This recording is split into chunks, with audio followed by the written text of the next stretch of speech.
brands. Lime essential oil. Oh, so juicy, lovey, love it. I'm going to talk about lime oil, some of its top uses. First of all, when we're thinking about buying an essential oil, if you don't already know of the sourcing, over 90% of essential oils on the market are adulterated. What that means is that there can be, often it's diluted with another product so that it can stretch and more money can be made on the products. So be very, very careful for your safety. It's important to look for a pure essential oil and don't trust that it just says pure on the label. You want to be able to go onto a website, doTERRA has the source to you, and type in the batch number on the bottom. I haven't seen another company do this yet. I really hope that it takes on a trend. For obvious reasons, it hasn't been done yet because they can make a huge profit off of cutting it. The other thing with citruses specifically and a lot of other plant material, there can be also a high level of contamination. And what I mean by that is that there can easily be pesticides, herbicides, heavy metals, weird stuff on the peel that goes on the peel of the lime, because the lime is cold pressed, right? And if anything is on the peel, then it's going to get into the essential oil. You can't just separate the two. That's what happens. Lime, doTERRA's lime specifically, is sourced in Brazil. It's cold pressed from the fresh rind of the limes, like I said earlier, which is normally how citruses, where the highest benefits are when it's cold pressed. And it's produced in conjunction with the juicing operations. So the essential oils are expressed from the rind, then the juice is pressed from the whole fruit. The cool thing that doTERRA has done also is that they've partnered with hundreds of small scale farmers who grow the citrus fruit, and they really value maintaining long-term partnerships with farmers and producers, specifically in southern Brazil, because the lime grows so well there. So this is really generating jobs and sustainable long-term partnership, as well as it's done in an eco-friendly way. Some uses of lime. It is known, of course, for its distinct aroma and taste, and it provides cleansing benefits when taken internally and or used topically, making it really a perfect oil for purifying the skin, surfaces. It can be used to diffuse and cleanse the air. We can put lime on a cotton pad used to help remove grease spots and sticker residues, a lot like lemon. You can add a drop of lime to your drinking water to pump up the flavor volume. You can add a drop to your facial cleanser. I love it in my facial cleanser, and or shampoo for adding cleansing properties.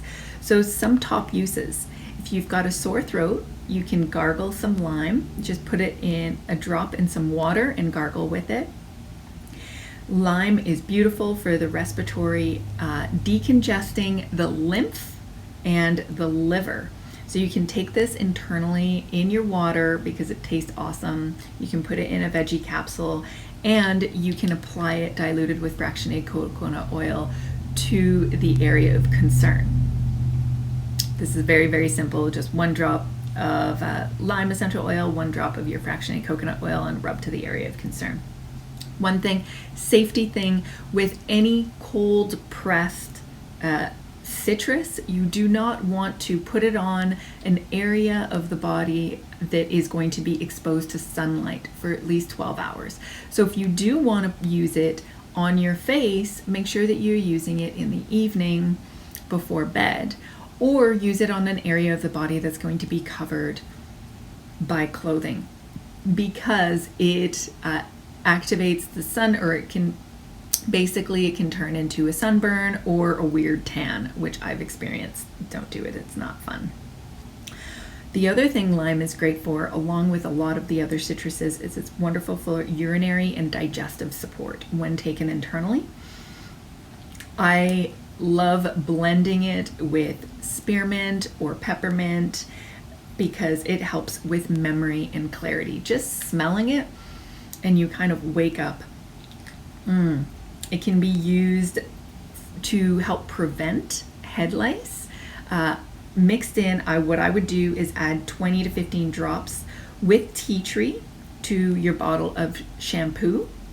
And it also helps with that flaky skin in that area as well. Emotionally, I love lime. I love the taste of lime in so many foods. I use it in my guacamole. I use it in salsa. I just add a couple drops to my guacamole or salsa. I love mixing it with making like a strawberry slushy, so you can put in a bunch of strawberries and add some lemon and some lime and your favorite type of sweetener, whether it be sugar, monk fruit, whatever you like, and put it in the blender with some ice, and oh my gosh, it is so good. Oh, that is some of my favorite things to do with lime. Is the oil of gratitude and courage. So smelling it, it has this like joyful, and you can almost smell the courage. I don't even know how to really explain it, but it helps one to feel enlivened and courageous again in their actions. Yes, lime with ylang ylang is a really great combination. So some other combinations that I wrote down, just give me a moment here. So salsa, guacamole, in a slushy with strawberries. Just talking about it makes me want to do something like that too. There's so many other strawberry slush. You can add it to salad. So if you're making a vinaigrette, and you can add lime, maybe a raspberry lime vinaigrette. So you've got your raspberry, some lime, your olive oil, and your favorite vinegar, balsamic vinegar. Yes. And it goes so well with a lot of recipes that require lime with it. You want to start with a really small amount. So you can use just 1 drop in your dish, or even less than a drop. So what you can do is you can add just 1 drop to a spoon, and then take a toothpick to the spoon and mix it into your recipe until you get to the right flavor, right? Or follow a pre-made recipe using lime oil. So 1 drop of lime oil is about equivalent to what would be squeezed out of about a quarter peel of a lime, right? So if you were to squeeze out the peel of the lime, you would get about a drop of lime essential oil. But what I find when you're actually squeezing the peel, you're also getting this weird bitter taste that is mixed in with the juices of the peel, which you do not get with the lime essential oil. Okay, I think I've covered everything that I had notes on, but I would love, make a comment below on how you use lime. I always love learning new ways to use lime. Let me know what you think of lime. If you have any questions, let me know as well. I'd love to hear from you.